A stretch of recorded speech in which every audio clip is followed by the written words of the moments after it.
Next up, Shawn. Good evening. I am the last speaker, so me and a fundraising pitch stands between you and the rest of your evening.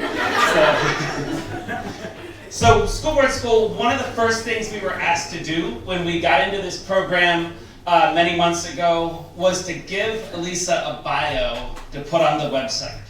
And like many times during School Board School, there's been a lot of questions about what do you include, what do you not include. And so one of the first things I was like, oh, on my bio, like what am I going to put in there?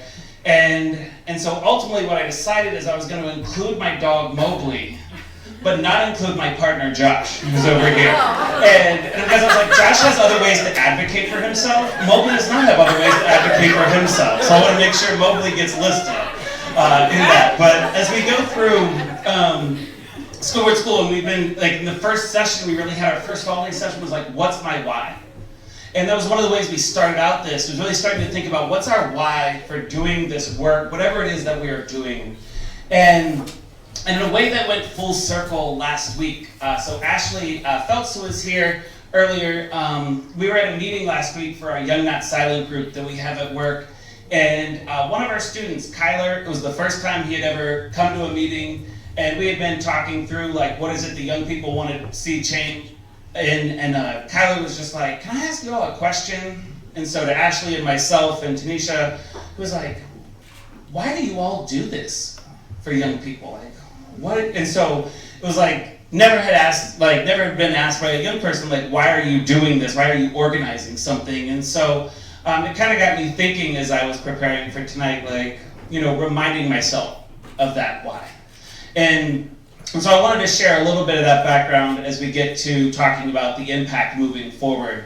And so one piece is that, so that idea of Young Not Silent, that program, when we took that over at our organization, Youth at the Center, it was originally called the City of Cincinnati's Youth Commission of Cincinnati's Citywide Youth Summit.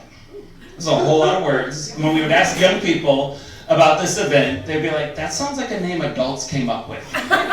You're like, you are not incorrect. And so this aspect, when we started working with the students, and so we had a couple students, CJ and Bruce, who at the time were at Walnut Hills, who came up with the name Young Not Silent. And so this idea of like flipping on its head that old adage of children should be seen and not heard. And we want young people to really feel that they're seen, heard, and valued. And so for me, when I started to share my why last week with Kyler and the other students who were there at our meeting, was thinking about when I was a young person, that there was organizations I was part of and opportunities that I had where there was definitely times I felt included, but there was also times I did not feel included. So I'm an Eagle Scout. I joined Cub Scouts at age 6. When I joined Cub Scouts at age 6, I did not know at the time that I was gay.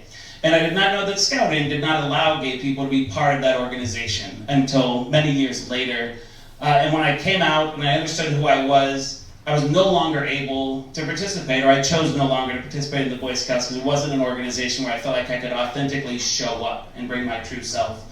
But the one thing was that I shared with the students was like, not only I want to make it a place where young people feel like they can bring their full selves into spaces and feel valued, but I also want it to be a dynamic that when you're in high school, or you're in any program that there's an age cutoff, so like at 18, right, you become an adult, like in Scouting or a lot of youth programs, that there's a fixed amount of time or a finite amount of time where you can make the change you want to see happen. And I think a lot of times adults get in the way of young people sometimes being able to make the change in the ways that they want to see happen, whether that's in their schools or other things.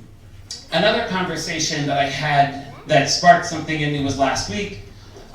We've been doing some interviews for work we've been doing with Cradle Cincinnati, and a woman I was interviewing with told me that many of the moms that Cradle is working with don't even realize that they are being discriminated against or maybe not served as well as they could be when they go in and meet with their doctors or healthcare providers.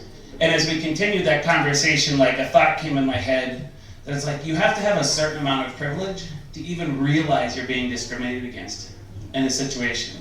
And so for so many of our young people, they don't realize or recognize that they should deserve more that they should demand more. And so that's really, I think, where my impact statement is getting to, is wanting to make sure that young people understand their value, and then also that as adults, that we show up and we really support young people in not only demanding their value, but providing and supporting them in venues that allow them to reach their full potential.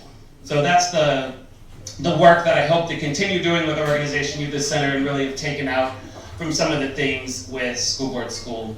And to finish off, since I'm the last presentation, I want to end with a quote from that inspirational leader who spoke at Harvard Law School many years ago, Elle Woods. School Board School, Class 2. We did!